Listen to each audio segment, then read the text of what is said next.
Tlholo ya Ndavi Nokeri dibekeng tse pedi tse fetileng e ne e tshwaya ho kgutlela ha moqhaka wa tlholo profenseng ya Limpopo dilemong tse pedi tse latellanang.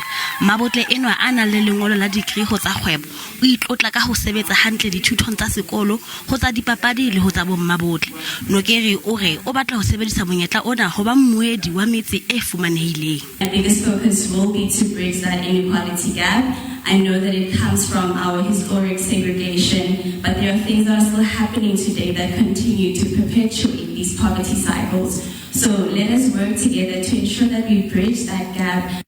Mmuso wa Limpopo o tshepisitse ho tshehetsa Mmabotle enwa ho tsohle tseo a labalabelang ho di etsa. As the government of Limpopo, we are proud of you, Ndavi, and will always, through the Department of Sports, Arts and Culture, continue to support you in your reign and work as Miss South Africa 2022. Nokeri o lebelletswe ho nkela leeto la hae mebileng ya motse wa habo wa Gavaza Letsatsing mafelong ana a beke.